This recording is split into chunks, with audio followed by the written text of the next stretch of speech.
Hello and welcome to the Nauru Fastcast with your hosts, Dave and Josh Masson. Pull up a chair and listen to us discussing fasting and health-related topics. Hello and welcome to episode number six. I think. Yeah, in the Fastcast. So we hope you guys are enjoying it so far. What have you been up to, Dave? Has much been going on this week? Yeah, busy week. Obviously, we've had some busy stuff with Nauru, and really exciting. And we've just been working hard, just getting some content together, and it's been a busy week for both businesses really this week, but it's been really good. It's definitely some exciting stuff in the background, which we'll look forward to revealing at some point. Yeah. What about you? Yeah, good. Busy. A lot of outside learning this week. Strategy stuff and a lot of study, just in terms of not academic wise, but more just certain people that I like and I follow. I've just been kind of really going in on their kind of content and absorbing it and then applying it a lot, and it's been really good. But then also quite mentally taxing for that same reason, right? Because it's what I try to do with information is not just kind of just take it in, but to kind of apply it. Right? So that's been really good, but also challenging. It's why you were saying today that you find it difficult to concentrate, and interestingly, the daydreaming part of your brain is actually switching itself off because it's overloaded. And it's interesting because as part of today, I was sort of trying to think about the podcast, and it's interesting because people were telling me things, and it was almost like my brain was like, I've got enough to remember for later. I can't take it in. It's funny how your brain sort of like just goes, like a bit like when your wife goes, oh yeah, don't forget to put that in the diary, and you go, yeah, cool, baby, yeah, and then you never do because you're like, I'm not listening, but like I know you said it to me, you know. Yeah, well, I think there's that thing of like mental saturation where you just get completely saturated with information, and also it's like where's your current thoughts at? So if you've there's pressing things going on, and you're trying to think about, I've got to do this and I've got to do that, and then after that I've got to do this. When someone tells you something like, oh, we've got this going up, you go, oh yeah, and it just doesn't hit your long-term memory, and it just goes straight out. And no, it's just so true. It's just one of those things. So no, it's been good. But what I've been trying to do, and this might be a bit of a productivity hack for anyone else that I guess either struggles to pay attention or equally found like some really good information that they really want to digest better, but they can't, is what I try and do now is when I start reading a book that I want to learn from, I'll open up the book on my Kindle desktop, and then I'll open up like a blank Word document. And then as I'm reading through it, I'll then just take whatever, if things stand out to me, and just chuck it into the document, so that hopefully when I finish that book, I don't need to read that book again. Right? Because I've got everything I need in that document. And then I review, then if you really want to get into it, you can then review the document, reorder it, take bits out, and then you're basically condensing it down. So you've got this like your own personal synopsis of a book that really works. Because I remember listening to Tim Ferriss, and Tim Ferriss said something along, I'm paraphrasing, but along the lines of, when he writes a book, he understands that you're going to forget 75% of it. You're going to like enjoy 15% and never forget 10% or something like this. So cool, the whole point of it is understanding that of a book, there's probably only 10% you're never going to forget, and you enjoy the other 15%. So even if a quarter of that book ends up in that Word document, you might shave that down to being a bit less. But it just means that if you've got a book that you really like, there's information in there. And then also what I've learned to do now is giving myself permission not to go end to end on a book. And just go, right, which chapter has got the bit of information that I need from this book, going there, and then just taking that out. It's trying to be efficient, I know. Time. But anyway, what have you got for us this week? Oh, so you went to see some fellow osteopaths and friends in London actually, and you they were asking some information about salt and stuff, and we talk about it so often, and people around me are, I don't really go too far without my my salt are with me, whether it's having a coffee or a drink, and people are always sort of going, rolling their eyes and all this type of stuff. And I just thought, actually, it's really good. We haven't actually spoken about it. So I thought it was a really good topic to get into. You kind of briefly spoke about it last week when we talked about minerals. Yes. So I thought it's sort of salt and hypertension, because you can't think about salt without thinking about hypertension. People have a panic attack whenever you mention salt. People get hypertension. They literally, they do. And so I just thought we'd go through it, and there's some really interesting bits in there that are probably no one's heard of. And So just to frame kind of where the information sort of come from is there was a really good author who called James DiNiccolo Antonio, and he is a fellow pharmacist, and he is one of the chief editors for the cardiovascular journal related to the British Medical Journal. So he is a cardiovascular research scientist that he's been doing that for around about 15 years, and he's written countless books, and he is published around about 235 papers. So on average, if you were to consider yourself, once you get a doctorate degree and you publish, you'd kind of think 50 papers is quite a lot to publish. So you think about how many he's actually published. He's also the chief editor on another journal called Nutrition. So this guy he analyzes all of the evidence that goes into the British Medical Journal based on cardiovascular conditions, and he is a very pro salt person. Yeah, and I think one of his books, The Salt Fix, which I'm sure you're going to talk about, but I think I remember him saying it's got like 2,000 references in it. 2,500, something ridiculous like that, like way more than a book would ever need. Yeah. For the size of it, like the number of references is just like ludicrous. And it comes from self-experience, and it comes from reading these articles, and actually applying science to your own life, which is, I feel, the whole point of what we do, and actually seeing it work. So that's sort of where it comes from. So I'm going to take you through a bit of the history, but let's just sort of generally talk about sodium. So we spoke about sodium. So I might refer to salt, but principally, obviously, sodium is what's found in the body. Salt is how it's sort of found outside the body. So it's usually combined with the molecule of chloride. Okay, so we've got sodium. So we said last week that sodium is an essential. So the body cannot generate it. Okay, so the body needs to consume salt on a daily basis, or sodium on a daily basis, to make sure you've got enough in your body. Okay, now when people say, do we need that much salt every day? Well, the interesting part is that for every litre of blood, we contains about 3.2 grams of sodium. Wow. Okay, which is around about 7.5 grams of salt. So you have about 4 salt shakers worth of salt in your body, so about 40 grams of salt in your entire body. Wow. So it's quite a lot of sodium. And so when we sort of look at that, so even if you just look about what salt does in the body, it generates so salt is really important for actually generating pressure in the blood. If you look about any system, if it doesn't have enough pressure, it can't work. It can't push things around it. So that's where salt is really important, to generate blood pressure. And it's also incredibly important for the movement of things like minerals, and for getting vitamin C into your system, you need 2 molecules of sodium for 1 ascorbic acid to go in. It's involved in moving glutathione, which is a potent antioxidant around your body, glycine, all these different types of things. So it's incredibly important. And you mentioned something last week on the podcast around about how 25 to 30% of your daily calorie expenditure from your basal metabolic rate, so the amount of energy it takes to sort of keep their engine running, is taken up by just replenishing the energy it takes with sodium to pump it in and out of the cells. So it's basically involved in almost every cellular process, because we are electrical first and then hormones second. Yeah. So it's so critical. And, even to the point when you sleep, for example, if when you go to sleep, you go into deep sleep, you produce something called vasopressin, which basically is an antidiuretic hormone, so it stops you weeing. So that's why when you're in deep sleep, you don't really wake up. And, if you're waking up lots, again, you sort of think, could that be correlated with having a low salt diet, because you're not producing enough vasopressin for you to stay in your deep sleep? And obviously, again, with all these things, there's nuance and factors around it. But it's just interesting to understand, the salt makeup. And, when we think about adding salt in, we already have to maintain for each litre 3.2 grams of sodium and 7.5 grams of salt.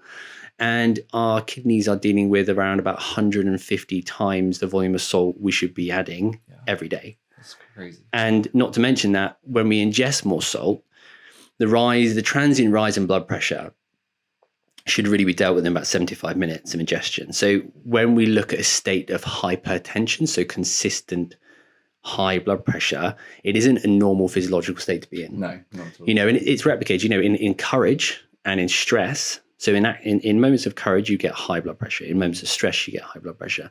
And these are physiological adaptations to deal with, a problem being presented to you. And then it's like anything's supposed to go back to baseline, Homeostasis. Exactly. Equilibrium. And the interesting part is, when they've actually done studies where they've given humans, whether you are in the northern hemisphere, the southern hemisphere, whether you are in a warm climate, temperate climate, wherever you are, and they've actually given subjects free rein on salt, the consistent volume of salt to consume is around about 3 to 4 grams of sodium, which is around about 6.5 things, around about, I've got it here actually, hold on. It's around about 7.5 to 10 grams of salt. So that's, when you look at that across all populations, that is the standard. So that was what people, scientists would say that would be like the optimal amount for health. Yeah. So optimal human consumption is around about 7.5 to 10 grams.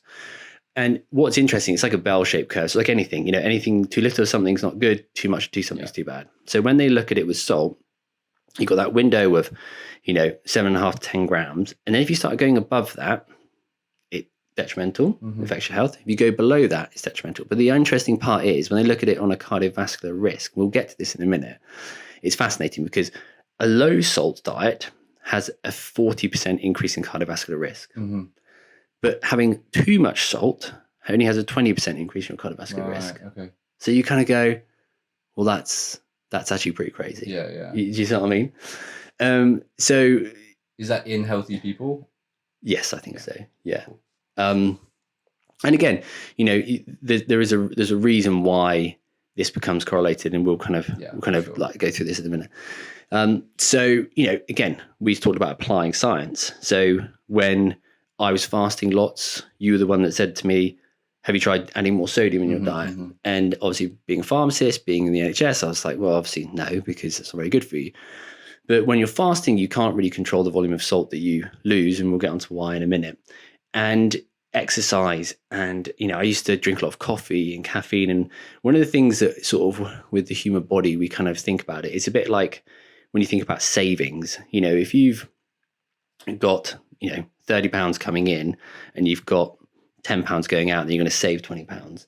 The problem is that all we really think about is the input. We don't kind of go, oh, okay, so we're going to be losing this through exercise, through fasting, through this and this. So therefore our savings are going to go down, and because our output's going up.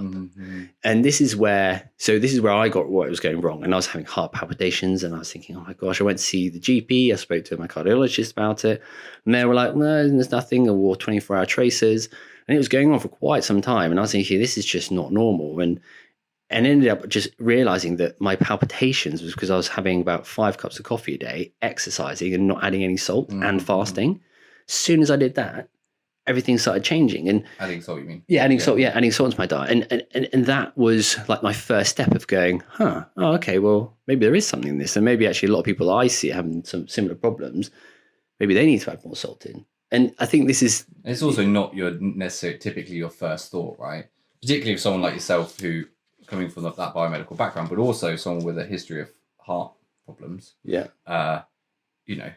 Your first port of call isn't like, oh, I'm feeling all this, let me put some salt into my diet. It's so like true. not most people's kind of first go-to, is it?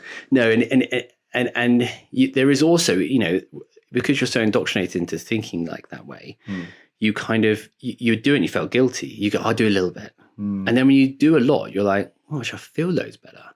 And actually, I haven't blown up. Like, I'm actually okay. And it's funny because most of those people are also the same people who go, when you ask them like, oh, do you have much salt? And they're like, oh no. And you're like, okay, but do you crave it? Like, oh my God, I love salt. They're like, I really crave it. But they're holding it back because they're, they have that kind of narrative of that it's bad for you and they shouldn't have it, and they're trying to do the healthy thing. But ironically, their brain's kind of telling them. And it's interesting. This is a bit I was going to talk about at the end, but I'm going to talk about it now anyway, because it's interesting. So when you talk about the craving part, so salt and sugar, they have like a hedonic effect in the body. So when you consume them, they make you feel good. And what's interesting is addiction can hijack that pathway. And what they found in pregnant women that had a low salt diet, they have found that their offspring, so children, tend to actually have more addictive personalities growing up. Wow. And what they've actually done, they've actually replicated in animal models. So what they've done is they can give an animal on a low salt diet cocaine, an animal on a normal salt diet, cocaine, and the animal on a low salt diet has a high addiction tendency post taking it, which is phenomenal. Yeah, you can that just is. change the addiction tendency. And the same with sugar. You give someone on normal salt intake sugar, and you give someone with a low salt intake sugar, they become more addictive in their personality trait to the substance and to other things from that. So That's crazy. it's quite wild. Isn't it? Yeah, properly. Wow. So anyway, so where did this all begin? And so there's a scientist called Lewis Dahl in 1966. He basically was looking at seeing populations like the Inuits that seemingly, according to him, didn't consume much salt, but they would also be consuming lots of fish and wild animals. And you can see how much salt is in these types of things anyway. Yeah. And they found they didn't have very much. They didn't have many cases of hypertension. And then they would look at other areas like Japan, which on average they consume the large amount of salt in the world, and they actually have the lowest cardiovascular risk, lowest rate of cardiovascular disease in the world. So go figure, right? Yeah. And so he then sort of did this study, is a 6-country study, and came up with actually having low salt diet reduces hypertension. And then he tried to replicate the animal models and found that he would have to give a rat 20 grams of salt to actually show a rise in their blood pressure, right? So then he was like, well, this isn't even going to work. So then he created genetically modified salt-sensitive rats, gave them salt, and lo and behold, their blood pressure went up. Mm-hmm. So they then took this information and then they generated this massive study called the INTERSALT study, because this is a study that people quote to me every time I talk about hypertension, because they're saying, oh, what about the INTERSALT study? And, it's a massive study. It's a study of around about 52 different populations over many, many countries. And it was massive, absolutely massive study. And there's no doubt that it was, it was an epidemiological study. So they very much looked at trends and behaviors. And when it came down to it, they found that on average, less than sort of 2.4 grams of sodium, so less than 6 grams of salt, showed to have a lowering of cardiovascular risk disease, because it lowered your heart, your blood pressure by 5 millimoles. Okay, so basically, they said it had a better outcome for your health. But interestingly, the devil's in the details. So inevitably, there was also about 7 of those population studies they did that actually had a lowering of their hypertension when they increased the salt. And there was also 7 populations that weren't included. So when the populations weren't included, the trend of that then went down. And then the other interesting part about the study was that actually heart rate is a factor, and high blood pressure and your blood pressure are 2 things that make your overall sort of risk factor. Mm-hmm. Okay. And what's interesting was when you're on a high salt diet, you actually tend to have a lowering of your heart rate. Right. And that wasn't added to the calculation. So again, there's lots of pitfalls. And then this became basically the vanguard of sort of studies to then carry us for the next 70 years of going through on high salt studies. And what's fascinating is that we have seen this in the Ansel Keys thing with animal fat. Yeah.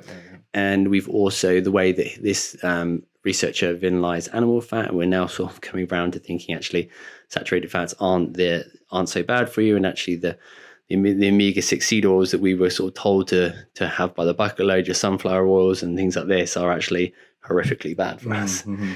So, this is where sort of, and we also now is coming out about the way that our food wheel that we like Eat Well, the food wheel for the NHS, was all propagated up by, funding from the food industry and things like this. So that we sort of think that these are all done, that they're all sort of sometimes have some sinister undertones to them. Mm-hmm, mm-hmm. So, if we sort of, have a look and say, okay, so what does a low salt diet do?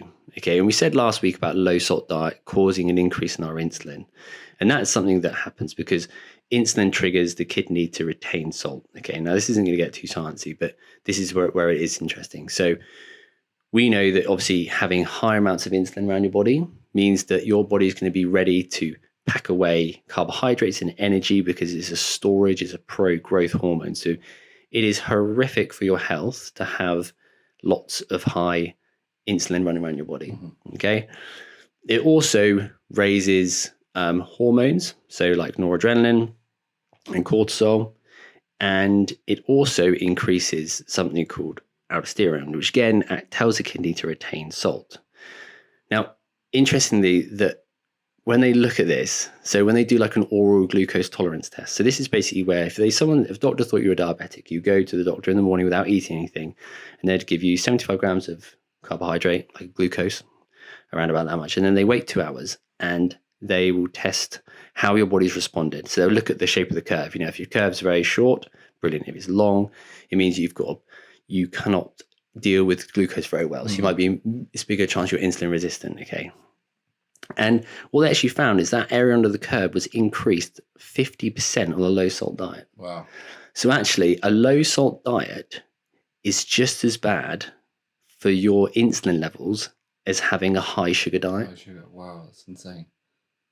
Like that's mad. Yeah. Particularly because nowadays everyone's so kind of heightened to the awareness of kind of sugar and the impact of it. But like, yeah, it's funny that people don't kind of, create that connection and understand that there's that synergy between them. It's insane. So this is the only, I promise you, this is the only sciencey bit about it. So we've kind of got, what does a low salt diet do? We've said it raises hormones like noradrenaline, cortisol. We've said that it increases insulin and it also raises your heart rate. So all of which aren't good for your body. Okay. Now, the interesting part is about some of these hormones we talked about, aldosterone.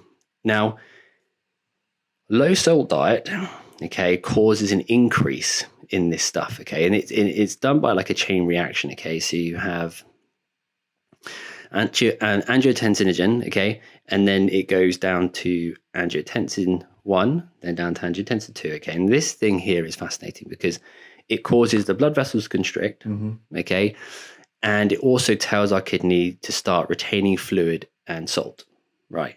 Now we have a group of drugs called that are primarily prescribed to treat hypertension that stop the production of angiotensin 2.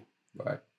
Okay, so we've got this whole £1 million section of the hypertension, which is the primary prevention. If you walked in today, like I had 4 people in today, I did their blood pressure on, they were high, they'd probably walk into the GP, have more tests done, then get stuck on one of these tablets, right? But what they're doing is they're stopping the elevation of one molecule in the body by this medication that is actually increased by being on a low salt diet. Yeah. So it's quite incredible, really, isn't it? And you start sort of drawing lines between all these things. You sort of think, wow, like the body does need a really overall balanced state to be working well. And I think we just really we really go outside of our balanced state.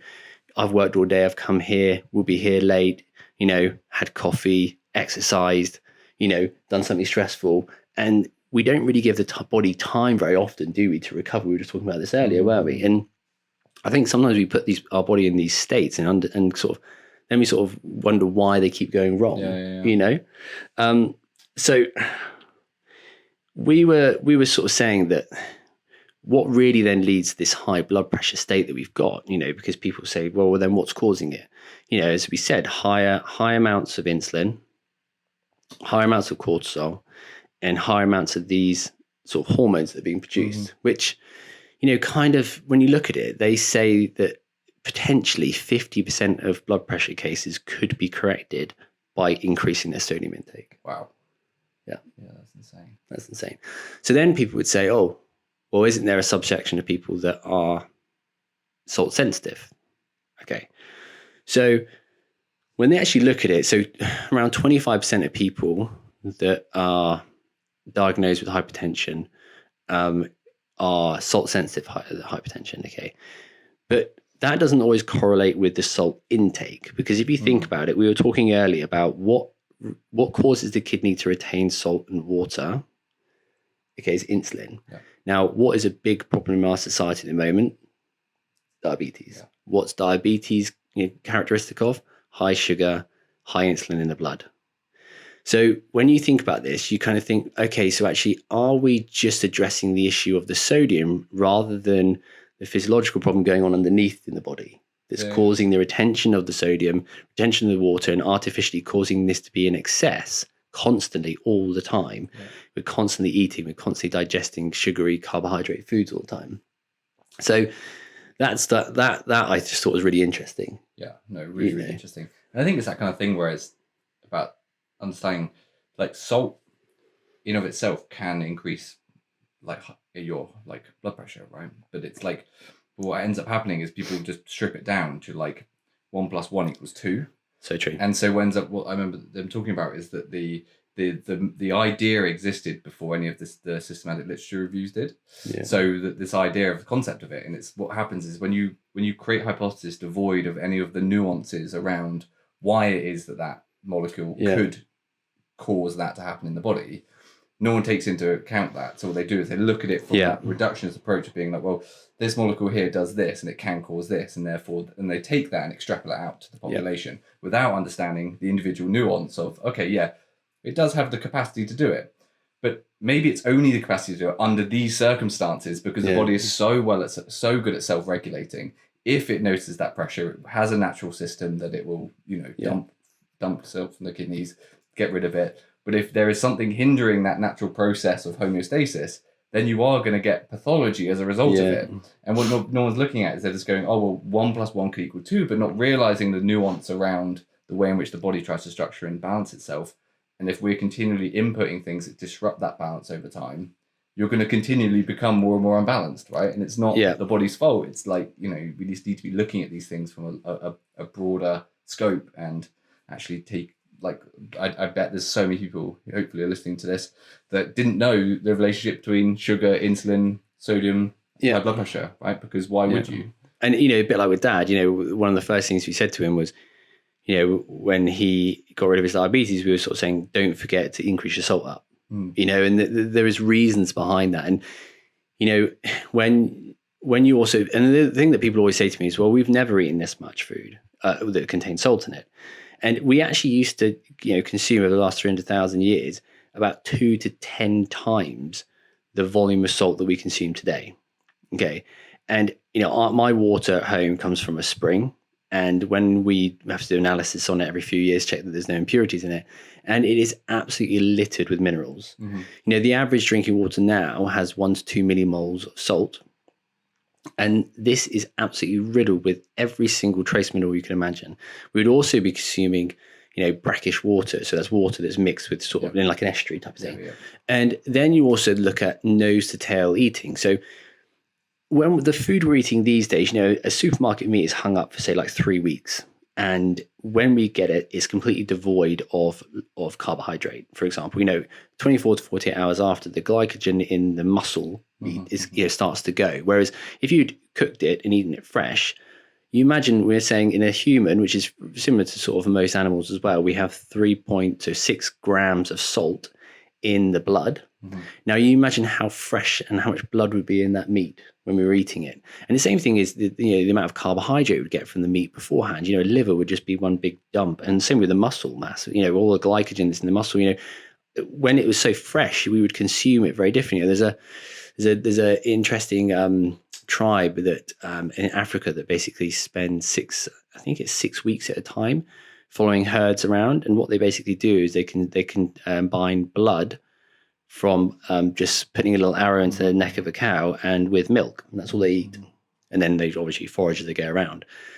But, we really were consuming a lot more sodium than we did. And the other thing as well is, I know we spoke about this before we came online actually, was when we went to Portugal, my dad ate salted cod, which is a very famous dish in Portugal, without soaking it first to get rid of the salt. Oh, do you remember that? I don't remember. Oh, it's hilarious. And but preservation of food was always salted. You'd always salt things, wouldn't you, and leave them. And because we didn't have fridges, so just this principal act of storing food, storing meat, things that would have been dehydrated in salt and then added in water, rehydrated. But that is huge amounts of salt we've been having previously.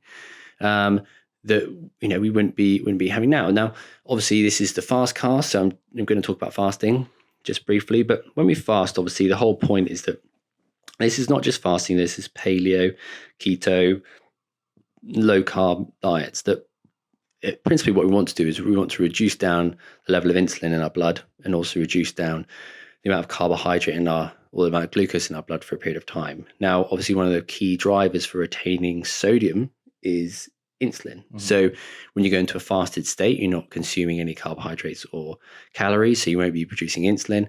When you're on a keto diet, you're not spiking your insulin very much. So that also means that if people are on a keto diet or a low carb diet, that when they eat their food, they don't get the spike of insulin, which then helps to retain the sodium and things like that we would do normally, which is why you're on a keto diet. It's really important you have continual amounts of electrolytes in your diet.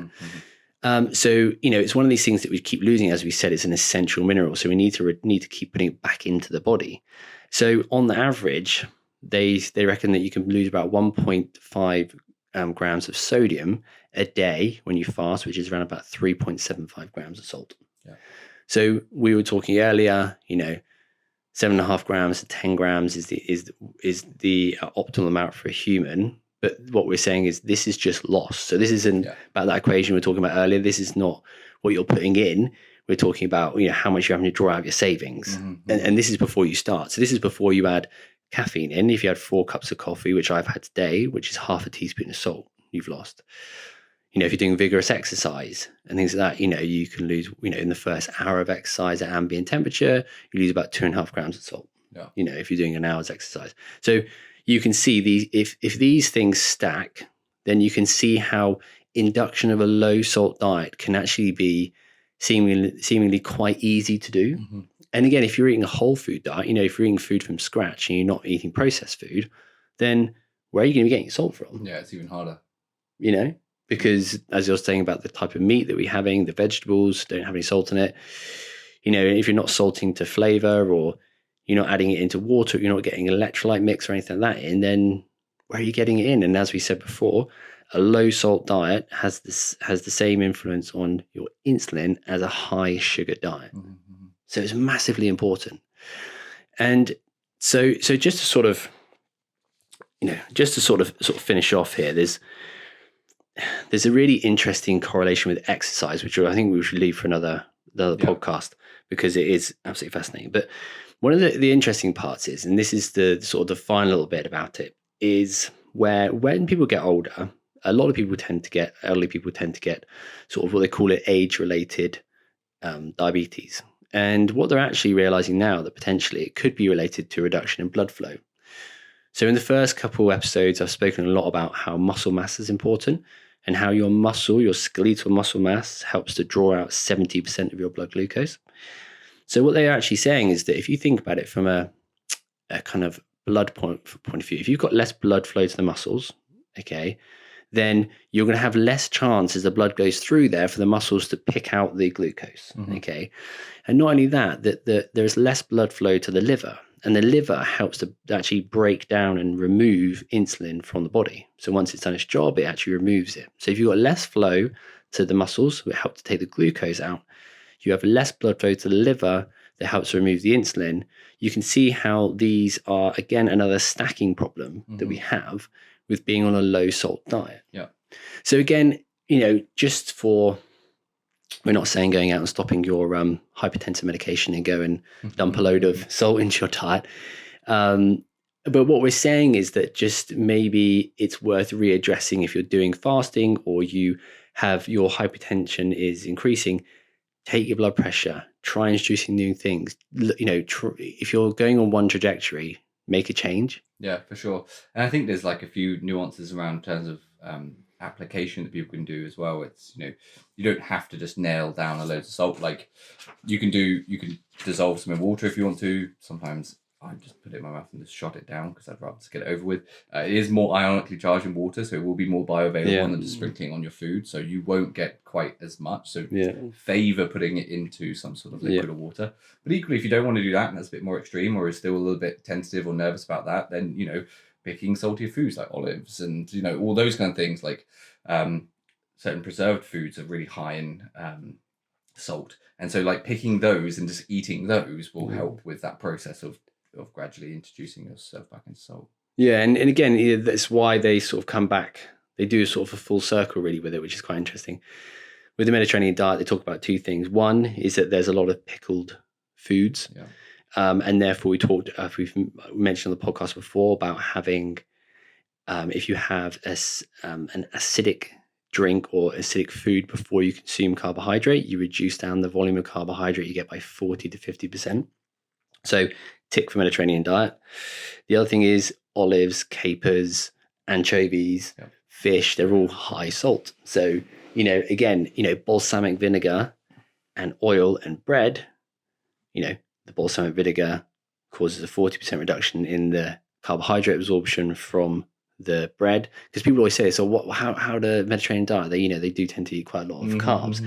But yes, but the thing is unintentionally mixed. And actually, when they look at how that actually works in the body, it's actually really favorable to have those types of food with carbohydrates. So you can just see when you peel back and actually look at it from a different perspective, the lens changes and you go, that's actually really interesting. I can see why these are correlating and stuff. So I think just going back to like the basics of anatomy, just thinking about even to taste, we have taste buds for salt. It's necessary. If it wasn't necessary, if it was this this demonized, like villainous thing, this molecule that we causes all these problems, then one, we wouldn't have a taste for it because that was literally driving us to have it. But secondly, it wouldn't be so beneficial when we do take it to the body. But so just with those taste buds, you've got salt for the hydrated perspective. You've kind of got sweet for that side. You've got umami flavoring for meat. You've got bitter and sour for saying if things are off or if things are poisonous. So what about understanding is that they are very highly tuned to survival. And so if you are craving these things, your body you're doing so because it needs you to survive. It needs you to take them. It's that whole thing of if you're thirsty, then you're already dehydrated. It's your body's response to telling you, look, you don't know what's going on in here. I do. I'm thirsty. I'm going to tell you you're thirsty because we need some more water. Right. Like there's a reason behind a lot of these things. And obviously you can manipulate those with, sugar cravings. Like the craving of sugar isn't necessarily something where you need to go and follow it. But understand that like listening to your body, the intuitive eating that we've lost over the years because of the kind of idiosyncratic diurnal patterns of our lifestyles of eating, we get up, we start work at a certain time, we eat meals at a certain time. We've lost the intuition when it comes to eating, and we've lost the intuition of listening to our bodies and what they need. And so that's why when you get these patients who crave salt, but they don't do anything about it, what they're not doing is listening to their bodies well enough to understand, actually, maybe I do need some. What if I just took a little bit? Would I feel better? Do certain things start to change? And it's why we were talking about earlier about the sort of salt and sugar sharing the same pathway. It's funny because it's an interesting sort of self-experiment where when next time you're really hungry and you sort of think I shouldn't be hungry, have some salt and water and wait 5 minutes. And honestly, I'd probably say 9 out of 10 times it works. And, you was mentioning earlier about thirsting, there's 3 centers in the brain that sort of control thirst. And there's 2 different types of thirst. You've got hypervolemic thirst. So in a sense that the volume of blood drops and the body detects it. And you've also got osmotic thirst. So that 3.2 grams of sodium, it goes down and the body then needs more water. But actually what it's craving is more water and salt. And that's the irony of it, is that it combines them together because one comes with the other. Yeah, exactly. So again, hopefully that's addressed some, if people have been thinking, well, why are they always talking about having more salt in their diet? Well, that's kind of the principal science around it. And again, it's trying to convey something that's quite in depth in a manner that that's easy just to sort of understand. Yeah, and for sure. So what have you got for us today? Cool. Yeah. So what I'm going to talk about today is a bit more from a breathing perspective of physiological size. And the reason being is that it's something that I stumbled across a while back through Andrew Huberman and Andy Galpin and things of that nature, and then subsequently used myself, found tremendous benefit, gave to other people, also found tremendous benefit. So I'll talk about the kind of anecdata of that at the end. But yeah, so physiological size was something. There was a pattern of breathing that was discovered in the 30s and then kind of dropped, and then recently kind of rediscovered. And it's basically, it's super simple, but it's kind of a type of breathing that we all do, right? So when we're at sleep at night, we will go through physiological sighs. Okay, dogs, for instance, if you watch a dog sleep, if you ever see a dog kind of go like this, it's like that's a physiological sigh. If we cry a lot, like when you're crying and like uncontrollably, and you get that like that, that's a physiological sigh. What's happening is this rising in CO2 levels are happening. And as a result of it, your body uses this type of breathing to offload loads of CO2. Right. Okay. And so it's a natural reflex of the body to do this. People that don't have the capacity to do this have something called iron lung, which is like a dramatically decreased lung function. And so, so it's something that's natural that we do. But if we leverage it to do it consciously, it can have really, really powerful effects on our body. So essentially, what we need to look at here is that we have in our lungs, we have these millions of these tiny little sacs called alveoli. There's so many of them. If you were to kind of stretch all of them out, they would kind of spread across a tennis court, right? Just in one person's lungs. So just gets you to understand the surface area that we're talking about here. Now, when we get stressed and when CO2 rises, these small little alveoli collapse. Okay, and if we think about when people get stressed, and that can also induce stress, but we often breathe from the upper ribs, right? We don't take those big deep breaths in. It's very shallow breathing, right? And so as a result of it, these alveoli sacs collapse, and then we don't get the CO2 being kind of dropped off, if you like, at the alveoli and expelled through breathing with the exchange of O2 from breathing in. And so what ends up happening here is when we do this type of breathing, so when we kind of take this breath in, so I'll explain what the breath is. So it's a double nasal breath followed by a long exhale through the mouth. So it's like that. Okay, so like long inhale, a short, sharp second inhale through the nose, and a longer exhale. Okay. And what this does is it forces those alveoli open, and it causes the body to then suddenly offload all this CO2. And so the reason that in the literature it's been shown to massively drop your fight and flight sympathetic nervous system. So in our autonomic nervous system, which used to be, funny enough, thought of as being automatic, as in you can't have any conscious control over it, with the help of people like Wim Hof and all this rest of it stuff, we're starting to realize actually we can control these things in a far more powerful way. So we have two branches of autonomic nervous system. Your parasympathetic, so think parachute, para, slowing you down, rest and digest. Sympathetic is your fight and flight nervous system. So when CO2 builds up in the body, this will increase your sympathetic nervous system, right? It will increase a stress response from the body. And so when you take this big deep breath in, you do the double breath. What it does, it rapidly expands the alveoli, causes your body to offload a load of this CO2, and therefore your sympathetic nervous system drops down and parasympathetic system goes up. And what a lot of their research, people like Andrew Huberman, people like that nature, what their research has shown in their labs is just 1, 2, and even 3 of these breaths dramatically drops your stress response and autonomic response. So even just doing those breaths 2, 3, maybe even 4 times if you want to, is shown to dramatically start reducing that response, which is pretty crazy for a lot of people. Because when I talk to patients about this, I say, oh, I'm going to talk about physiological sighing. They're like, oh, is that like box breathing or is that something else? And I do a lot of Wim Hof breathing, and I have done for a long time. And even that, it's like, it's a lot. Like it's hard. Like you get some great responses and you get the kind of amazing autonomic changes when you do those, but you've got to do 3 rounds of hard 30 breaths each round, and then with the breath hold and all of that, and it takes a long time. Whereas what I'm talking about is this 1, 2, 3 pushing to 4 breaths to have a dramatic drop in your autonomic nervous system.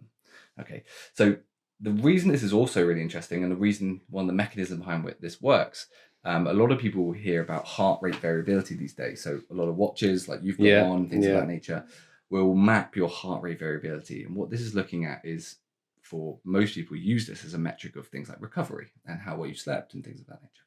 And the reason how this works, in essence, is when you take a deep breath in, your diaphragm, the domes of your diaphragm kind of flatten out.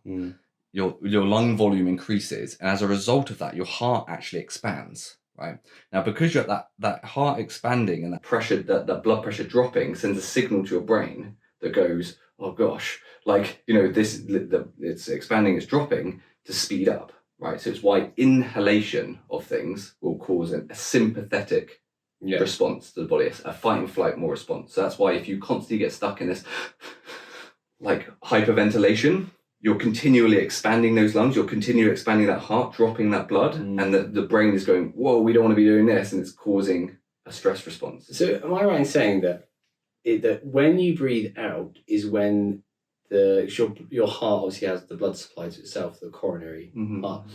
Am I right in saying that when you breathe out is when your heart fills?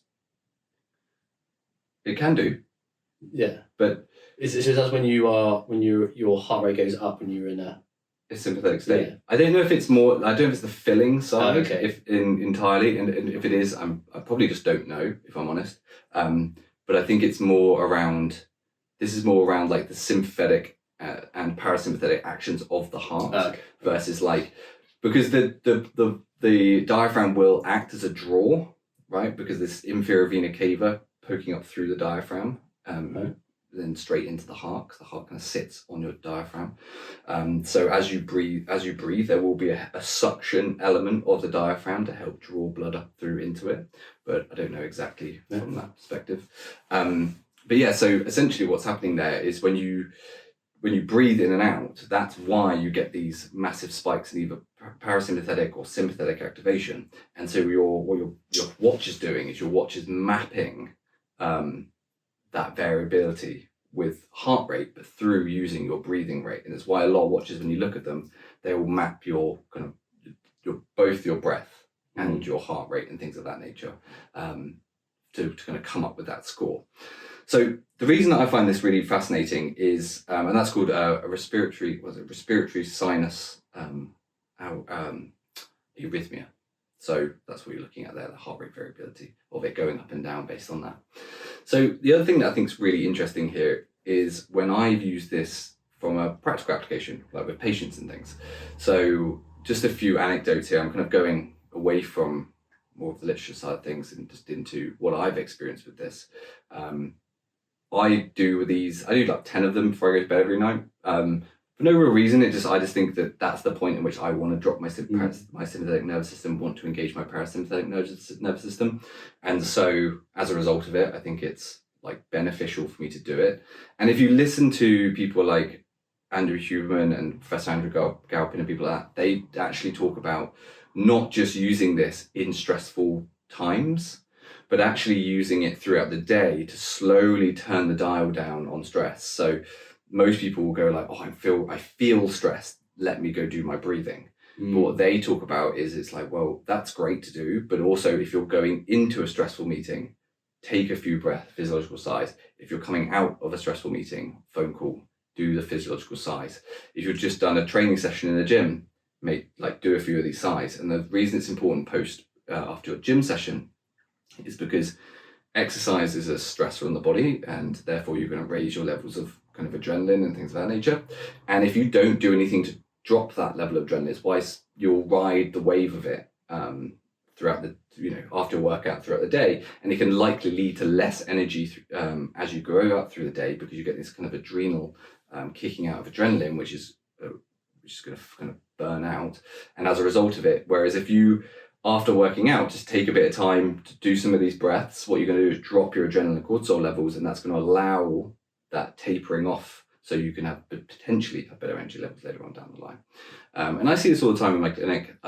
People who, if you imagine you've got a beaker, it's like, well, the good example is the experiment they did with frogs. It's a horrible experiment, but it's a good anecdote, where they put frogs in a petri dish and they heat the water by a degree every hour, and the frog boils to death eventually. Basically, it never jumps out the petri dish even when it's boiling, because they're cold-blooded creatures, so they're continually adapting to the heat of the petri dish.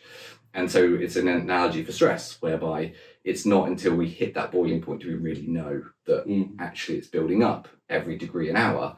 And so most of us don't feel that insidious build-up of stress necessarily until something happens that takes you from this low line 40% and it suddenly boosts you up to 60, 70, 80% of your max. And you're like, whoa, I'm so stressed. What it's about doing is having a system where you can continually turn the dial to bring those levels down so that it will, basically just keep bringing that down to a level so you don't feel the highs and those serious peaks in stress as regularly as you might do normally. So it's not a miracle cure. But having said that, some of the patients I've worked with, so just a few off the top of my head, one patient that was coming to see me, she was waking up with, actually I had two patients with almost identical symptoms, different ages. They were waking up in the middle of the night, their necks felt tight and their throats felt like they were closing up for no real reason, in terms of it was maybe related to night terrors perhaps or something of that nature. But both patients reported that they no longer suffered with those after having just to continually doing physiological sighs before going to bed. Just again, same like me, I was kind of prescriptive in what I do myself. So I was like, I do 10 of them a day or before I go to bed. Why not try it? You know, if you want to do more, you want to do less. This is just what I do. So they tried it and both of them found that they had massive improvements in that. In fact, they no longer get them. So for something that's really quite terrifying, that was a really nice clearing up of that. I had another patient who came to see me who, after telling her to do this, she came back to see me and said, she was like, I wish I'd seen you like 10 years ago because it's kind of cured like 10 years worth of insomnia. Wow. Which again, it's really cool, really interesting. Again, it's an anecdote, it's N=1, but again, it was interesting. And then two other patients that I've used it with were one patient who had very, very acute disc problem. So he had a herniated disc, came to see me, a lot of pain, managed to help him get considerably out of his pain. He was in considerably less pain by the end of the treatment. But during the night, inflammation comes up and all the rest of it. So it was like, look, make sure you go and do these breaths because that might also drop the stress response he's feeling from the pain. And again, he remarked as being one of the main beneficial things he felt beyond getting treatment, obviously, is doing those before he went to bed, because he was someone who was a very anxious kind of disposition. He suffered with anxiety and stress a lot, and he really felt that helped him. And the other one was a woman who was coming on some really weird and wonderful symptoms neurologically, again, created by stress and the stress response. And again, it was identifying that early on.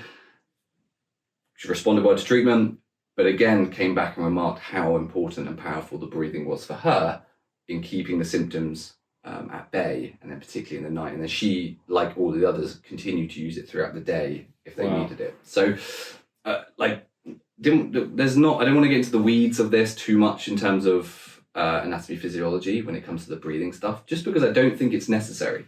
What I really wanted to talk today about was something that was very practically applicable that people can take away today, start using and start benefiting from, and just go, it's as simple as going,